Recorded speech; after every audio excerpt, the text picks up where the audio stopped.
All right, so get ready, because today we're diving deep into something that can totally change how you think about getting things done. Oh, yeah, it's a big one. We're talking about Parkinson's law. Hmm. And I think a lot of people hear that and they're like, wait, a law? What does that even have to do with, like, my daily life? Right. But stick with us, because this is all about using time better and maybe even, figuring out why some organizations are just, well, A little bit crazy. yeah, a little bit crazy. The thing is, this whole idea started with the British Empire. Of all things. So we're going way back, talking about shrinking colonies and what that can teach us about getting stuff done today. And for everyone listening who I know is all about always learning and improving themselves, this is going to be a game changer. Okay, so let's break it down. Like, what is Parkinson's law when it comes to work and time? Basically, it says that work is going to take up however much time you give it. Oh, I've totally been there. Have you ever had a project? Maybe you had a whole week to do it. Yes. Did it really need that whole week, or did it just stretch out because you had all that time? It's like that research paper that's supposed to be done Friday, but suddenly it's Sunday night and And you're panicking. totally panicking. I've all been there. Yeah. There's actually a funny but true saying about this. It's called the Stock-Sanford corollary. It says, if you wait until the last minute, it only takes a minute to do. Ooh, that's good. It's poking fun at procrastination, but it also shows how we think about time really affects what we do. So is this law just saying we all procrastinate deep down? Well, it's a little deeper than that. Parkinson actually took this idea further. He said, any resource we have, we'll use it all up. More time. We'll use more time. More money. Bye-bye, money. Whoa. So it's not just about time, it's about everything. Exactly. That's where self-improvement comes in. Parkinson's law is like a wake-up call. It's saying, hey, pay attention to how you use what you've got, especially time. And that's what our listeners are all about, right? Getting better in every way. But just knowing this law isn't enough. How do we actually stop work from taking over our whole lives? One big thing is setting clear limits. Deadlines, even if you make them up yourself. Like trick yourself into thinking there's less time. Exactly. But there's another side to Parkinson's law that goes beyond just us and our to-do lists. It gets into how whole organizations work. Wait, so from my personal list to like big companies and stuff? Oh, yeah, even governments. Yeah. Parkinson's law is also about how bureaucracies grow no matter what. And this is where it gets really cool. This idea came from, get this, the British Empire. Okay, now I'm intrigued. How do those two things even connect? Well, Parkinson saw something weird happening. As the British Empire got smaller, fewer colonies, Right. their admiralty and colonial office, those offices, they kept getting bigger. Didn't make sense. It seemed backwards. Yeah. But he said there was a reason for it. I gotta know, why would an office grow when it has less to do? Parkinson figured out two main things. One, people in charge, they want more people under them, not at the same level. More power that way. Exactly. The second thing, well, he said those officials, they kind of make busy work for each other. Interesting. More people means more meetings, more memos, all that stuff. Even if nothing's really getting done. Exactly. Like everyone has to look busy. So was he saying all bureaucracies are just a mess? Parkinson was known for being witty, a little bit sarcastic even. Right. But his work makes us think, okay, how do people really act in these big organizations? Like, do our personal goals mess up the group's goals? Yeah, good point. And you won't believe this. Parkinson even made a math formula to show how bureaucracies grow. He was serious about this. Tell me more about that. So his formula looked at things like how many people wanted promotions and how long they spent writing to each other. He was trying to find the exact point where an organization becomes, well, too big to function. Exactly. I bet some people listening are thinking, wait, does this happen where I work? Have you ever seen this yourself? Think about committees, those projects that get stuck in meeting after meeting. Maybe there's a little bit of Parkinson's law happening there. Now that you mention it, yeah, some of those meetings suddenly make a lot more sense. So how do we use this knowledge to avoid those traps? Well, this leads us to another fascinating thing Parkinson studied, committees.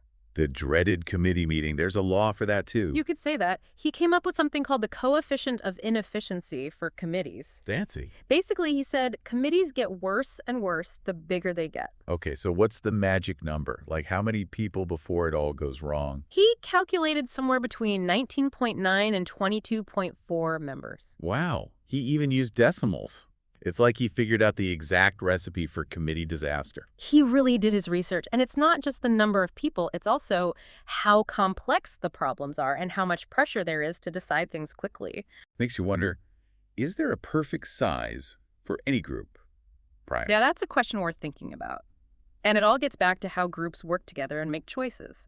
Why do big groups have so much trouble sometimes? Well, it's got to be harder to agree when there are so many opinions, right? Exactly. More people often means more disagreements, which means more time trying to get everyone on the same page. And it's probably easier to slack off in a big group, too, you think. Someone else will handle it. That's right, there's less feeling of responsibility, so people are less engaged and less urgent about getting things done. It's like that saying, too many cooks spoil the broth. Exactly. Lots of wisdom in those old sayings. Okay, listeners, think about this. Have you ever been in a group that was just too big to get anything done? Those meetings where half the people aren't even paying attention, or projects that just get bogged down in arguments. Maybe it wasn't just bad luck. Maybe it was Parkinson's law in action. This is wild. It started with these offices, but it applies to so much in life. It's amazing how these timeless principles work that way. They go beyond specific situations and still matter so much today. Okay, let's recap. Parkinson's law says work will take up however much time we give it. Right, so we have to be careful with our time and set limits to stop things from getting out of control. And the other side is that these bureaucracies, they just keep growing, even if they don't need to. So we need to question those systems and watch out for things getting too complex. Both sides basically tell us to pay attention. Exactly. Once we understand what's going on, we can start making better choices about how we work and how we organize things. It's not about fighting human nature. It's about knowing it so well that we can actually design better ways of working. Exactly. And that's a good lead into what we'll talk about next, which is how to actually use Parkinson's law to make our lives better. Can't wait. But first, let's give our listeners a moment to absorb all this. What are some things that stood out to you? What connections are you making to your own life? Take a minute to think about it. Maybe jot down any questions you have. We'll be right back to dive even deeper into Parkinson's law and how it can help you make positive changes. And unlock your full potential. Okay, welcome back, everyone. Hope you had a minute to let all that sink in. I know I did. Parkinson's law really makes you think. Right. It's like a whole new way of looking at things. So now, let's get to the good stuff. How do we actually use this knowledge to, get more done and be less stressed? Totally. Because knowing about a law is one thing, but putting it into practice, that's where the magic happens. Exactly. So remember that first part, how work expands to fill the time we give it. If we want to break free from that, we got to set those deadlines. Yes. It's like we're giving ourselves a little nudge. A little pressure to stay focused. Right. And this doesn't have to be just for huge projects. Even for small stuff, try setting a timer. You'll be amazed how fast you can work when you're racing the clock. Ooh, I like that. Make it a game. Exactly. You're already using Parkinson's law to your advantage. Another great trick is breaking down those big, scary tasks into smaller steps. Oh, that's a tough one for me. Big projects just seem so overwhelming. I get it. But think of it this way. Instead of one giant thing, you have a bunch of mini goals. Right. It feels less intimidating, and you get that sense of accomplishment as you check things off. It keeps the momentum going. Exactly. It's like climbing a mountain one step at a time. Love that analogy. So, setting deadlines, breaking things down, what else can we do to be more productive using this law? Plan your time. Don't just let the day happen to you. Time blocking, right? Yes. Decide when you'll focus, when you'll have meetings, when you'll relax. I know I should do that, but Life gets in the way. totally.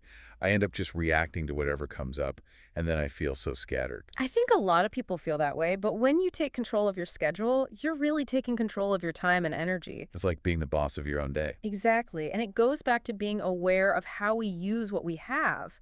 Parkinson's law isn't about limitations, it's about choices. Powerful choices.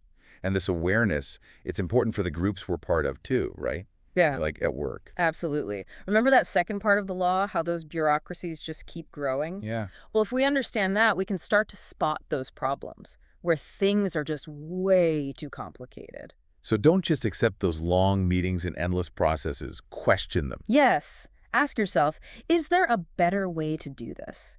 Maybe that meeting could be an email, or that project could be simplified. Gotta speak up, even if it's not easy. You're right.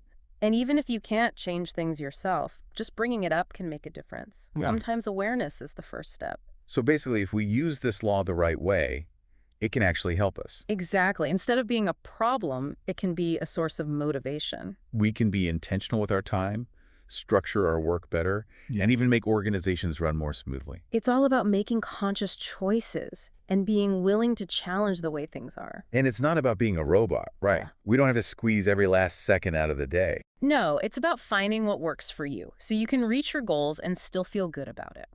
Well said.